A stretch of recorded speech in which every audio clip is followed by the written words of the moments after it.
Welcome back to another annual Halloween video. If you've watched my videos before, you might notice I'm in a new space.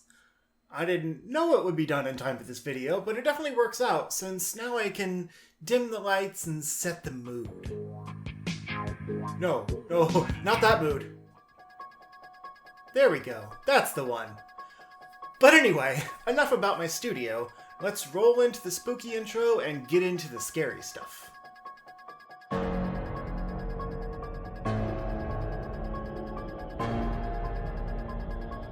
I've always kind of struggled with scary things. I think part of it is because I was the youngest member of my family growing up, and I had a lot of phobias that they double down on and make worse. Because they're evil, I think. I'm realizing now. Anyway, spiders, snakes, clowns, darkness, falling, drowning. The list goes on, and they all haunted me for most of my youth. I've gotten better since with a lot of those. Except clowns. I will never be okay with clowns. But those things always kind of leave their mark in the long run. While I've gained an appreciation for horror movies, games are a whole other story. I think largely because they make me an active participant in the horror, rather than a passive viewer. And I have totally accepted the fact that in a real horror situation, I would be the first one to die. Honestly, if it got to that point, I'd prefer it over the alternative. I've seen how most of those stories end. Unfortunately, October is the spooky month, and if you want to stay relevant, which I do, I really do, you have to put out content that sticks with the spooky Halloween theme. In past years, I've managed to somewhat subvert that by doing scary adjacent content, but I don't really have any cheating ideas like that this year, so I guess the only option is to play some scary games.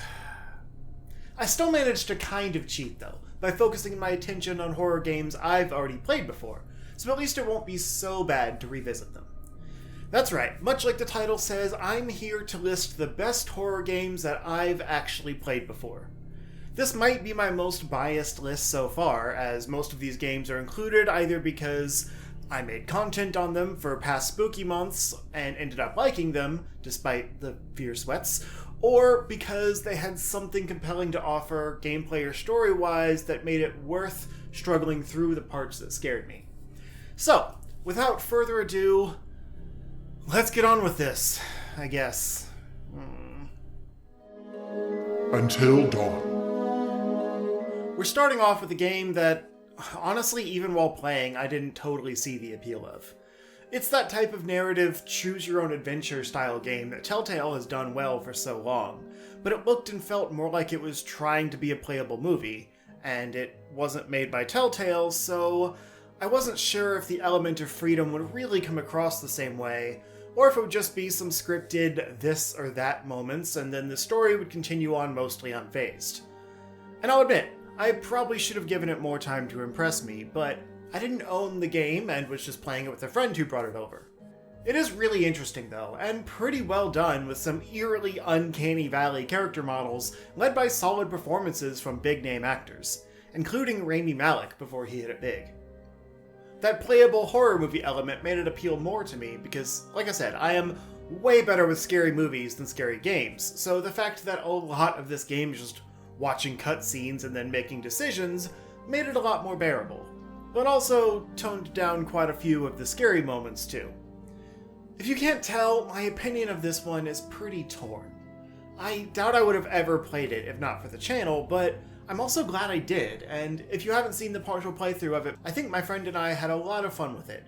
Kind of like a game version of Mystery Science Theater 3000, which also made the game more bearable to play through, because I was doing it with my friend. No, go away. Pretty unanimous. Go away. Go. Thank you. This is one where I don't have a lot to say about the game itself. It tells an interesting and mysterious story with fittingly two-dimensional characters, considering the genre it's inspired by, and how fated for death most of them are anyway. It's really one you can only understand by playing yourself, though. Resident Evil 4. So, I have to preface this with something. I love the Resident Evil series, but I can't play most of them. I did a mostly complete co-op playthrough of Resident Evil 5, but, that one's not scary. And I've dabbled in a few others, including this one. I've also watched full playthroughs of basically every mainline entry. The reason this one's here, though, is because it's my favorite based on the amount of it I actually played. I've watched the whole thing, but I admittedly never made it much further than the village myself, even after multiple playthroughs across all the systems it's been released on. Sure, you might say that's sad, but, this is hailed as one of the greatest horror games of all time for a reason. It's legit scary. I can only make it through the beginning because I've seen it enough times, and I still have my butt clenched the whole time. I love it, though. I totally get why this is still considered the peak of the Resident Evil series, to the point where it seems like the newest game announced looks at least somewhat connected to it, either taking place in the same village, or as a full sequel of its story beats. I can't wait to watch that, by the way. Man, I sound pathetic. I treat scary games like they're really long movies. But hey, I still appreciate their worth. That's what matters. Anyway, back to the game. Another reason I never really got past the village is because dealing with the president's daughter is the worst element of the game, so I never wanted to have to drag her useless ass through the rest of the game. I love the idea of asymmetric co-op gameplay. It's one of the strongest elements of Resident Evil 5 after all. But she's just lame, and always controlled by the computer. And the idea of Leon playing babysitter is the scariest thing about playing further into the game, so I just quit. But the gameplay feels so polished and satisfying, the tension ramps up nicely, and the zombies are actually fairly smart since they're more like backwoods Trump supporters with a viral tentacle fetish. So there's a refreshing mix of enemy types here, with unique AI compared to past Resident Evil games. But Leon's beefy roundhouse kicks make it all better, so at least there's that. And yes, for those that noticed, all of this footage has been from the opening of the game that I'm able to play. It seemed appropriate, given the circumstances. Half-Life. I'm sure you get the idea by now, but I didn't play a lot of this one.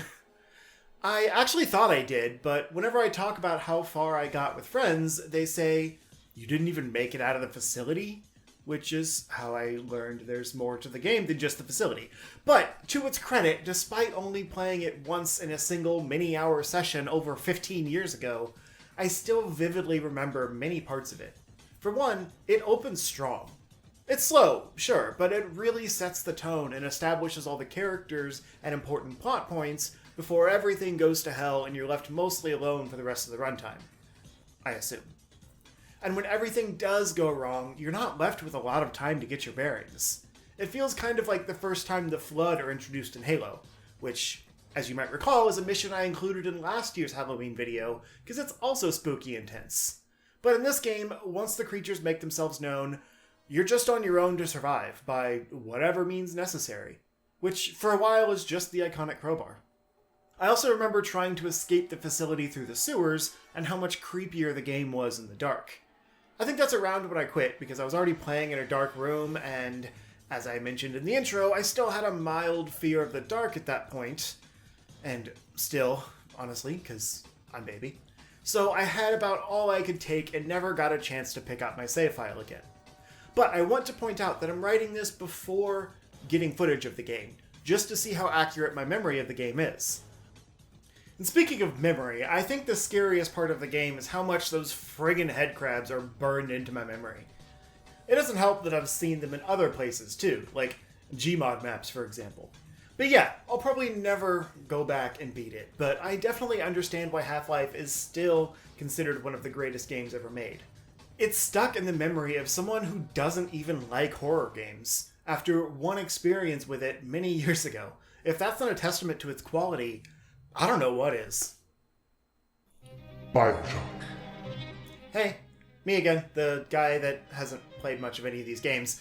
But it's not totally my fault this time. I actually had the Bioshock 1 and 2 collection for the 360 back in the day, and I was really into the game. The first game, that is. But then my stuff was stolen, and I never bought the game again because, well, I was pretty discouraged and didn't really go back to any of the games I had stolen. But more on that later. Bioshock Infinite, on the other hand, is arguably not even as scary, and I do still own that and didn't play it much, so... I mean, it's safe to assume I probably never would have beaten Bioshock 1 or 2 either. Especially not with some of the super creepy scenes in that game. Aside from just how scary Big Daddy is in general, there are a few key scenes that still stick with me. The first is when you first get to Rapture. The eerie atmosphere is set right away, with the flickering lights and moody underwater aesthetic. But then the elevator gets attacked, and it feels like there's nowhere to go to get away from it.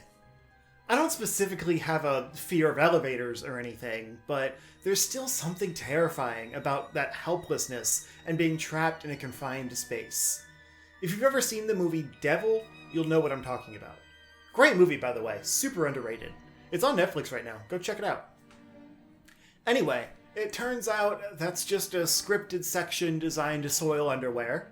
Successfully, I might add. But it really starts the game with the player on edge, so everything that comes next is even more unsettling, especially since you don't know where that creature went that attacked you.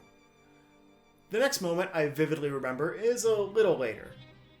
You're in a fairly unassuming, empty room and hear a baby crying. As you get closer, you see the shadows lit up of a mother with the baby, and then, as the scene gets more unsettling, you get close and find an empty stroller. Was it all in your head? What's going on here? It's a brilliantly crafted, eerie set piece and a fantastically atmospheric game. There's so many moments in this game that make you question your sanity, especially since it starts with some uncertainty of how you even got to Rapture in the first place, so you're left questioning the entire adventure as you play. To me, this is atmospheric horror at its finest, which is funny because some people swear it's just a first-person shooter, not a horror game. But they're also wrong. Zombie U. Remember the Wii U? That thing that totally wasn't a Wii expansion even though it still used the Wii remotes and had pretty confusing marketing? Yeah, well, it had a pretty rough launch, but one of the best games early in its life was Zombie U, an innovative take on the first-person horror genre where you were tasked with scavenging supplies and rescuing other survivors to help your small encampment make it. There was more to it than that, but I didn't get far enough to experience the rest. Anyway, what made it unique was the way it took advantage of the gamepad features to build the tension. Anytime you had to loot supplies, open locked doors, etc., the action would shift down to the handheld screen while you could still see what was going on around you on the TV. This is admittedly a hard thing to explain in a video, hence the promotional footage, but it really did work well because, unlike most games, the action doesn't freeze when you're scavenging or trying to hide. You have to actively keep an eye on both screens to make sure zombies aren't shambling your way while you stock up on toilet paper. And especially if you've just managed to quietly pass a hallway full of the undead and then reach a locked door stopping your progress, that moment-to-moment of trying to pick the lock without them noticing you can be very scary. There's also just some excellent platforming action sections that feel like a precursor to other games like Dying Light. It's worth noting this game didn't do well on Wii U, because nothing really did, so it was ported to other consoles and just called Zombie. But I think a lot of that innovative tension was lost in translation, and made frustrating by trying to fit everything on one screen. Oh, I can't believe I almost forgot to include this, but the super cool and innovative thing about this game is that when your character dies, you become a zombie and you're spawned back in as a new survivor. You lose all the stuff you had and have to take out your zombie self to loot its body and get your stuff back. This can actually be really hard if you had tons of good stuff and can't stock back up before you meet your zombie self, but it's still a really cool idea that I'd love to see fleshed out more elsewhere. Not enough zombie games play around with the gameplay element that zombies, make more zombies. Also, fleshed out wasn't specifically a zombie pun, but, it could be. Dying Light. I hope you haven't gotten tired of hearing the word zombie, because here's some more. I actually mentioned this game already, but it's also really good and pretty original. There's some really polished parkour elements in this game that makes traversing the zombie-filled map super satisfying, and some super unique weapons to find and craft to take out the undead horde as you go. I actually played more of this one than most others on the list, but only because it allows for online co-op, so knowing I wasn't alone helped push me through the scarier moments. Though on that note, I still stopped playing when it forced me into nighttime. In this game, the zombies get way more aggressive and powerful at night, and other special monsters wake up too, ones that are hypersensitive to light and sound. Sure, this might be where the game finds its stride, as these sequences are super tense and scary, but that's also exactly why I couldn't do it. I survived my first night in the game and was basically hyperventilating and had to put it down. The idea of a dynamic day and night system that actually affects gameplay is really cool, especially when you could be out exploring as it starts getting dark and you'll need to race against the clock to get back to the safety of your home base before night falls. But my poor heart just couldn't handle that. The developers did too good of a job at making that scary. I love the game during the day though, and running around exploring and finding supplies never gets old because the parkour is just really fun and the zombies are a prevalent threat but not an overwhelming one. But the fact that you're forced to play some missions at night made me nope out real quick. Even in co-op I couldn't do it. Alright, let's go. I'm not scared anymore. I was late there. There's a really interesting and well-told story to keep things moving along between the fetch quest missions though, and I love the Middle Eastern setting as it feels different from your average horror game. It's also a neat world due to the fact that people can survive being bit for a while thanks to a suppressant drug. And in fact, the game starts with your main character getting bit and rescued, so it really ups the stakes to help the community find a cure, while also acting as a double agent to steal their research for your own means.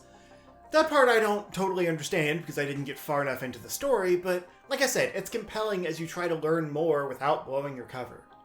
Despite not knowing that much about where the story goes, I'm also super excited for the sequel to finally come out, as I still love watching other people play this game. Outlast. Speaking of games I noped out of pretty quickly, this one was actually a sub-goal challenge I did like 5 years ago? Jeez, I'm old. I brought some friends along with me to help ease my fear, and we got a decent way through the game, but I sure did struggle. This is actually my least favorite type of horror game, even though I think it was executed extremely well. I just hate the style of game where your only option is to run and hide. In this one, you basically only have a video camera with night vision, so as you explore this creepy old building, you're supposed to be documenting the things you find, but it just feels weird that you never get any kind of weapon. I know people do some brave things for documentaries, but this just feels like too much dedication to your craft, especially once the big scary brute started chasing me. I love the creepy environmental storytelling at play here, and if I were more into horror games, I can definitely see the appeal of this. But most of my favorite horror games are actually other genres that just happen to also be creepy, like Bioshock and Half-Life, which I mentioned before. If you strip out the scares in this game, there's really nothing else there, and that's a bummer. But also, I guess if you gave the cameraman a gun, the one major threat in the game wouldn't be very threatening. But because it's really only scares, I'm not sure I'd ever actually go back to this one. It's one that had me on edge even when there was no one else in the room, because the lack of action was just as scary as the action. Why? Why? Carrion. This, on the other hand, is the perfect example of a horror game I can still enjoy. It's really creepy and has some grotesque body horror moments in it, but at its core, it's still a Metroidvania-style adventure game. In this game, you actually play as the horror movie villain, essentially. Some people in a lab created this eldritch abomination, and it escapes to exact revenge on the lab and try to get out into the wild. You get more powers as you go by basically evolving the creature with different DNA vials that produce new abilities for it based on what size it is. While it's not as traditionally scary as the other games on the list, there are still some very tense moments as you sneak your character blob through vents, crawl spaces, etc. to try and snap unsuspecting guards in half or munch on a lab assistant. You're basically creating your own horror set pieces based on how you choose to take out the human characters, and it's a brilliant way to flip the script while still maintaining the eerie atmosphere of other games in the horror genre. Also, as you go, the tension rises from the lab being put on higher levels of lockdown and more powerful enemies being sent after the monster, including ones that can burn you until you find safety underwater. These moments are also pretty scary, mostly thanks to the excellent sound design and the shrill monster shrieks of pain. In between the moments of horror action, there's also some really satisfying puzzle sections using the monster's various upgrades, and some interesting story sections where you basically try to mind control a human into helping you escape. If this story was turned into a movie where the main characters were the lab workers, it would be like the scariest thing ever. Also, the monster is gross, but playing as the monster is just satisfying, since I get to cause the scares for once instead of just being startled by them. As the newest game on this list, expect to see it pop up again on my Game of the Year list in a few months. It's pretty great. Dead by Daylight. It might seem like this game is kind of high on the list, but that's mostly due to amount of hours played. Since this is solely an online multiplayer game, I've managed to put a lot more hours into it with my friends. And it's so much fun, even if I suck at it because I'm easily scared and taken out by the killers. It's also just kind of a love letter to horror fans, though, since it not only nails that feeling of being a small group of survivors in a horror movie, but it has also grown over the years and now includes a bunch of actual licensed characters across horror media, such as Freddy Krueger, Michael Myers, and Pyramid Head. And their movesets feel true to the respective franchises, too. I personally never play Killer because I don't really understand the complexities, and I almost always play with 3 friends and survive with friends matches, so there's just no chance to do killer matches. But I can say that playing against most of these killers definitely feels like a horror movie, since I'm usually the first one to die and don't even put up much of a fight. I do occasionally get out, though, or sacrifice myself because they're better at the game and more likely to escape, so I might as well keep the killer busy. But usually I just spend the whole match hiding and completing generators, which is the main goal of the game. For those that don't know, you're basically trapped in a map with a killer, and after turning on a certain number of generators, the power returns to the exit doors and you can activate those to escape. But if the killer is able to take you out and put you in a hook approximately 3 times, you die. There's more nuance than that, and some killers are little bitches that bring along perks to kill survivors in one hit and ruin the fun for everyone, but that's the gist of it. Each survivor also has different perks that help them heal their companions faster, make the killer visible after completing a generator, and more. There's a lot to the game, and it's still a learning exercise for me every time we run up against a new killer I haven't seen before, but I'm getting there. The enjoyment of most matches comes down to how terrible the other players are, both survivors and killers, and that skill can vary wildly, especially in my games where my friends are much higher rank, so the matchmaking algorithms get confused by the rank disparity between us. But honestly, the players are usually more my rank and terrible. Not all killers are created equal either. Some aren't too bad to win against, and others, like the scary doctor, are just the worst every time they show up. So there are some matches that are just actively not fun thanks to a fairly toxic community. But it's still a great time with friends and one of the best examples of multiplayer horror. Even though I suck at it. Like, my friends probably don't like playing with me. But they still do, because they're good boys. Dang it. She checks lockers. Good to know.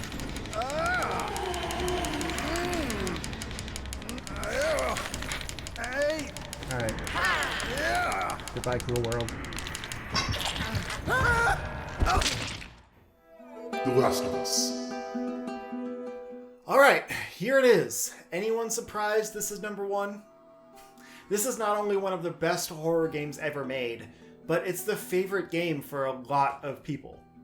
As for me, I've never beaten it, obviously, but I have watched a full playthrough, including the DLC, so I can confidently say it's amazing still. And to be clear, I played through probably half of it, usually in short bursts because it was all I could handle, but it was another casualty when I was robbed, and I was certainly not going to play through some of those heart-wrenching moments again. So I don't know, it's going to be free for PlayStation Plus on PS5. Maybe I'll try it again then. For now though, do I really even need to say much about this game? It's very scary, yes, especially when the clicker things come into play during stealth missions as you try to make it past them without them sensing you, but it's also just an incredible example of cinematic storytelling only possible in video games. I was originally hesitant to even get this game. I just didn't know if I'd be able to play it, but I did anyway because the story had me so intrigued, and every time I pushed through the scary moments was to reach the next quiet story moment. And especially with sections like Bill's Town, which is a fantastic blend of character building and intense action, I'm glad I got to at least experience some of this game. It's a one-of-a-kind experience that I'm not sure will ever be surpassed. And yes, I'm including the sequel, which is still a strong game, but it's also a different game. It didn't try to do the same thing again, and that sets it apart from this one. This is another game like Resident Evil 4, though, that I think will become an example of how good games can be for years to come. Whew, there we have it. I'll be honest, making this video wasn't easy. Not only revisiting some of these games, but also scrubbing through all the footage to edit it. Though, it is weird to say that, since at the time of this recording, I haven't done any of that, but I know myself, and it'll definitely be true. The timeline of video production is confusing, huh? Anyway, I try to do something special each year for spooky season, so I'll admit that this is a fun change of pace from my usual content. And honestly, all of these games are amazing. I wish I could play more of them. But hey, that's the beauty of content creation. Someone else out there has beaten it and shared their experience, so I can still be a fan of so many games I can't handle playing much of myself. Plus, because these games are actually scary, I don't have to end off the video this year with some kind of cheesy horror gimmick to try and spook the audience. What? I was serious. The video is over. Feel free to let me know your favorite scary games or movies in the comments. Happy Halloween, everyone! If that's not a testament to its quality...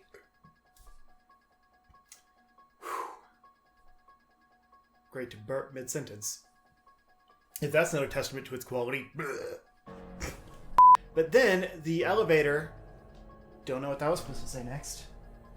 You have to actively keep an eye on both screens to make sure... Zombies. Jean Connerys, if you will.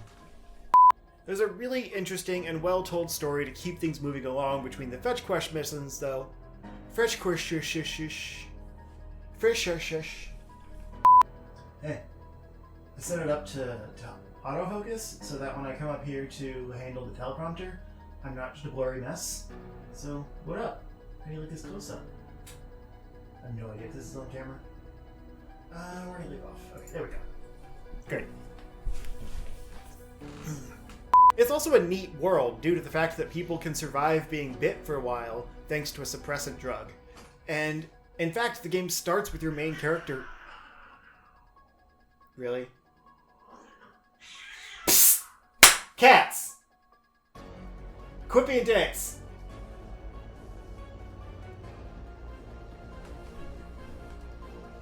I will get through this. Feel free to let me know your favorite scary movies in the comments, but... What? Scary movies? Why don't I write scary movies? Friggin'... What's wrong with me? I was almost there.